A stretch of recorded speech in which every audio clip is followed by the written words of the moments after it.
I'm going to start with a story. If you're not interested in it, go ahead and skip ahead 2 minutes. If you are, keep listening. So we're going to take a look at this photo right here. There's a story behind it. 1984, in December, over in Pakistan, American photographer Steve McCurry was taking pictures of a refugee crisis. The refugee crisis came from the Russians who invaded Afghanistan. Well, the local Afghanis didn't like the Russians, and so what they did was they fled to nearby Pakistan to live a safe life as refugees. Well, as safe as you could get. Anyway, Steve went over for the National Geographic to take pictures of the refugee crisis. On his way out, as he was finishing up his assignment of taking pictures, he saw this young woman was striking eyes in a refugee tent. He snapped 3 photos and didn't get her name, and then left. Well, back then you had a camera with film instead of a digital camera. When you had film, you would have to wait until the picture was developed until you actually found out what the picture looked like. So with all the dust flying around, he didn't think the picture would come out very well. Well, when he developed the photo and realized the iconic image he had on his hand, he showed this image, which is now called Afghan Girl, to the head of National Geographic. National Geographic had this as their cover photo for May of 1985, and it has since been the most popular National Geographic cover photo of all time. Well, the cool part about this story is this woman's picture was all over the world, but nobody knew who she was, not even the photographer. So 18 years went by, and Steve McCurry and a team of experts went back to Pakistan in 2002 to try and find this woman. They found an adult woman, and they had to look in at her facial features to identify if she was the correct person that he had photographed 18 years prior. First, they looked at the facial scarring on the nose. That was still there on this adult woman. Second, they zoomed in and observed a mole in the picture that was originally taken in 1984. Well, this mole was gone from the adult women that they had found. Well, when you're living in a refugee camp, you're probably not very clean, so this could likely be dirt. So they looked past that. But then the ultimate decisive factor was the eyes. And so they took a machine and examined the irises, which are the colored parts of your eyes, of this woman, and they used what's called iris recognition to analyze the mathematical patterns of her irises. They used radio waves, so infrared waves and visible radio waves to do this, and they identified this adult as the grown-up version of the girl in this photo. The woman's name has been identified as Sharbat Gula. She's now 44, and she's living in Pakistan. National Geographic helped out her family, but the cool part of the story is how your features, other than just your fingerprints, can be used to identify you based on just a picture. Here's what we're doing today. We are looking at genetics, which is heredity. Heredity is just the simple passing of your physical traits from parents to offspring. And specifically, these traits are passed on genes. What you see in this picture is what's called a chromosome. You have 46 of these in your body. 23, or half of them, came from mom. 23 of them, the other half, came from dad. You are half mom and half your dad. And all of these chromosomes have little segments of DNA, and these are called genes. So we could analyze some subtle differences and some similarities. To be brief, both of these women have 2 eyes. They have 1 nose. They have 1 mouth. And they don't have hair covering their entire face, okay? So they have very similar features. But if we look at the features, they're slightly different. Okay, you might have a wider nose, a slightly different eye color, a slight difference in skin tone. You also might have a slight difference in hair color. There's little streaks of white/gray, and this has some black and brown in it. What's the point? Both of these women have the same amount of chromosomes, but they have different genes. So DNA is your blueprint. Its job is to carry your genetic information. That means DNA determines what you look like. It determines how your physical traits, so your physical stature or your cognitive abilities, are going to affect how well you can survive in an environment. It also determines your gender, and it also determines if you are going to have any genetic diseases or disorders or medical predispositions. That would be, say, at the age of 40, you are going to contract diabetes type 2. Okay? There's not much you can do about that if you're genetically predisposed. That means it's going to happen, whether you like it or not. All organisms have DNA, so any single living thing has DNA. Even this. This is a puppet from the movie Fantastic Mr. Fox. Even though this is a stop-motion puppet, it is made out of real possum fur. So this real possum fur, if you were to extract it from the stop-motion puppet, would actually contain DNA. DNA is kept in your cells. The important thing to remember is that a single DNA strand holds enough information to build 100,000 different kinds of proteins that make you. What does that mean? Your skin, your bones, your eyes. Those are all different mixtures of proteins that are coded for by your DNA.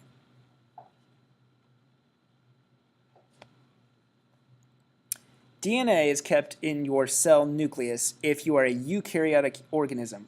Long story short, eu means true, karyote means nucleus. When you put it together, eukaryotic means true nucleus.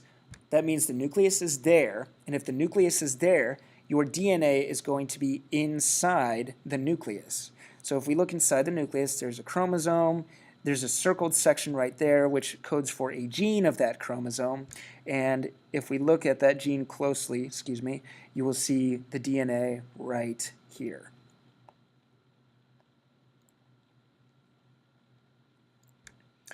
DNA is made out of 4 different letters. If our alphabet has 26 letters, the DNA alphabet has 4. They are G, A, T, and C. Another important, and these are called nucleotides. So if letters are the letters in our alphabet, the letters in the DNA alphabet would be called nucleotides. No 2 organisms have the exact same DNA, not even identical twins. If you are an identical twin, you might have 10 differences in your DNA code, whereas if you are just friends with another person, you might have 100,000. So there are slight differences between identical twins, there's just very few of them. When a strand, any difference in this DNA, so if you're identical twins, you might have 10, if you're siblings, you might have 100,000, but any one of these differences is called a mutation. So for that reason, since no living thing has the same DNA, we are all mutants.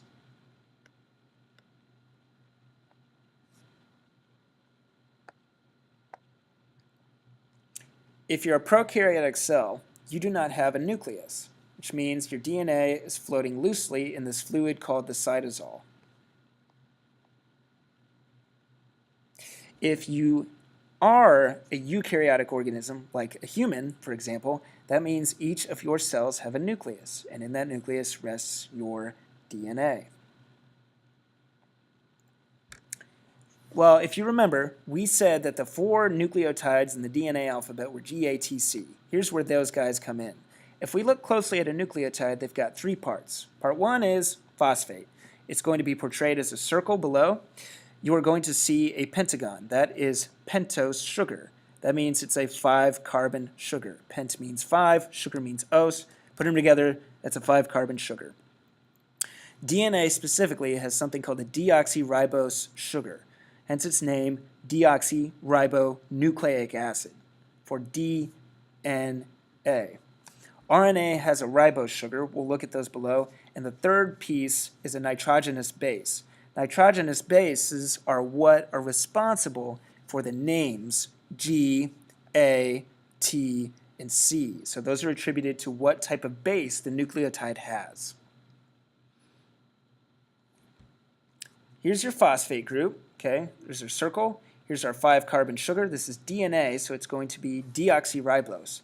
That means that of our 5 carbons, the second one has had an oxygen taken off. So if you look at ribose on the left, if we look at that same group, there's an oxygen there. The name deoxyribose means that this ribose has been deoxygenated at the 2 carbon. Okay? So the oxygen has been taken off, hence its name deoxyribose. RNA is going to have this sugar, ribose, as its pentose sugar in the nucleotide. So that's our first 2 parts. Then comes the base. You have 4 types of bases in DNA.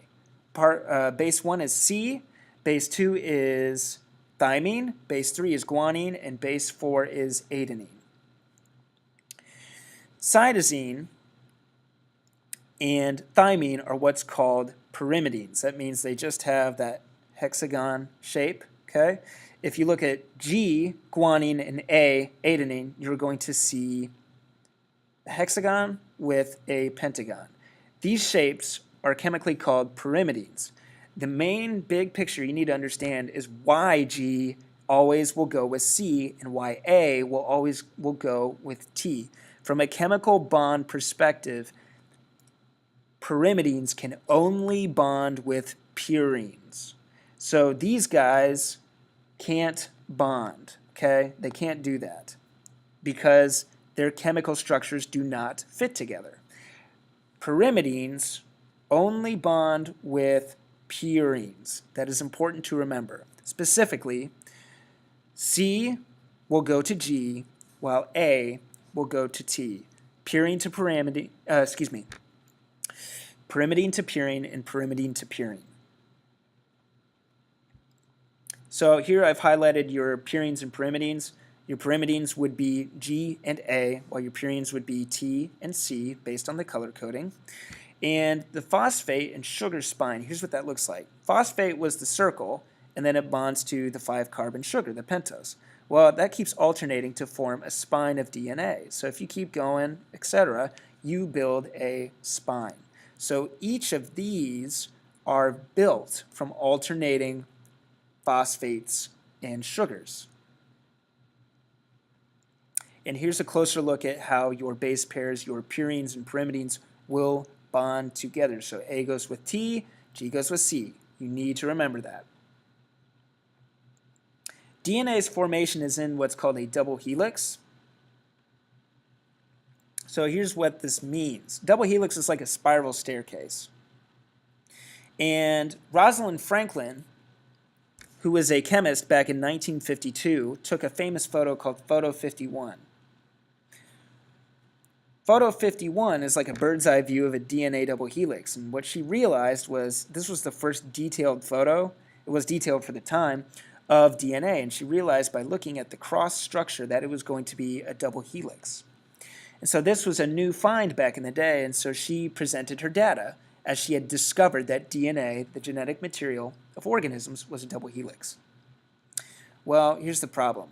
Back in 1952, the world was still more sexist than it is today, and we had this guy Francis Crick, who wasn't totally a negative dude.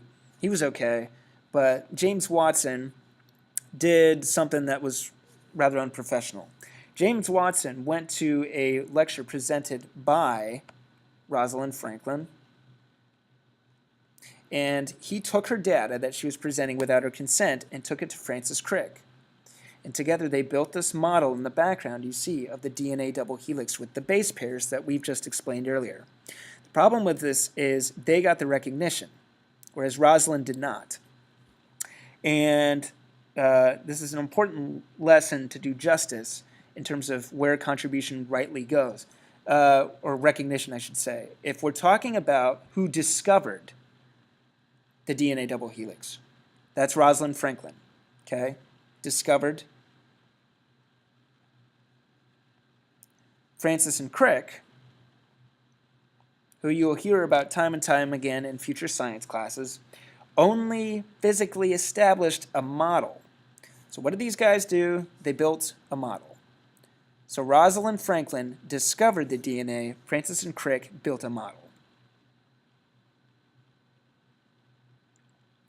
Now we need to do a breakdown of the relationship between genome to chromosome to gene to nucleotide. Here's how this works. all of the DNA in you is called a genome. That's all of it. That genome has a lot of information, so we need to break it down into pieces. Your genome is broken into 46 pieces. Those pieces are called chromosomes. So they're both DNA, they're just different sections of it. Chromosomes are like volumes of an encyclopedia, where the genome would be all the volumes of the encyclopedia put together. They're both made of the same stuff. The chromosomes are just smaller sections of that stuff.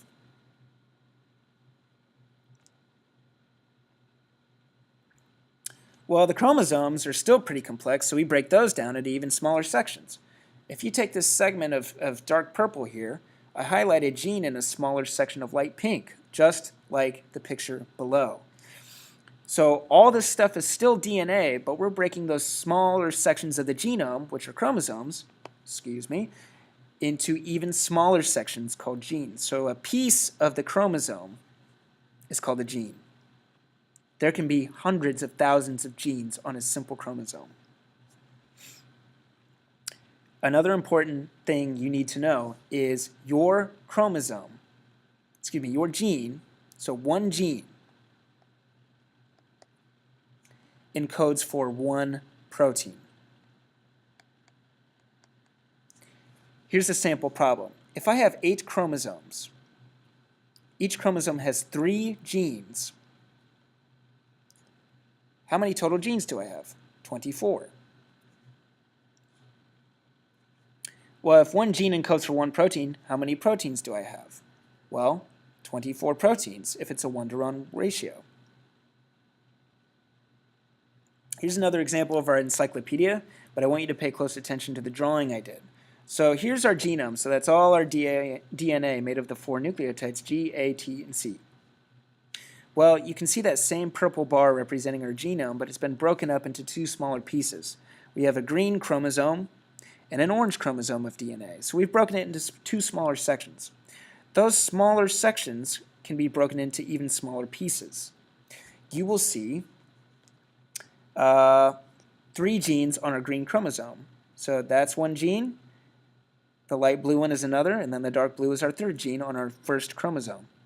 On our 2nd chromosome, you are going to see an orange gene and a purple gene on the 2nd orange chromosome. And then it all overlaps onto one genome. So again, genome is all the DNA, chromosome is smaller sections of the DNA, genes are the smallest sections of DNA, and DNA is made out of nucleotides. Here's all of your 46 chromosomes in a genome. You have what's called autosomes. You have 22 of these. So the first 22 pairs of your DNA are called autosomes. That final pair is your sex chromosome. If you have a larger one and a smaller one, that is called an X and a Y, which means this genome represents a male. If we were looking at this picture and if you had 2 chromosomes of the same size, that would be XX for female. In this case, it is a male because you have 2 of different sizes. You have one big one, which is an X, and one small one, which is a Y. And just again, we have another chromosome genome visual. Remember, it's all DNA. Genome is all the organism's DNA. A smaller section of that DNA is chromosome. A small section of that chromosome of DNA would be a gene. And those genes are made out of nucleotides. So genes, genome, chromosome, they're all DNA, they're just different sizes of it. You need to understand that DNA is the genetic material where traits are passed down on. DNA is a long sequence of nucleotides, G, A, T, and C, in different patterns. DNA codes for proteins that make you, and your genome is all the DNA. Chromosome is segments of DNA, or segments of the genome. In our case, we have 46 segments, and genes are sections of those 46 chromosomes. So there's even tinier sections on the chromosomes called genes. Genome's the biggest, chromosome is next to biggest, gene is the third biggest, nucleotides make all of these together. In terms of A bonding with T and G bonding with C, that's because purines only bond with pyrimidines. You need to remember that. Rosalind Franklin discovered DNA is a double helix, while Watson and Crick only built the model. Hope that helps. Prepare any questions for tomorrow's class.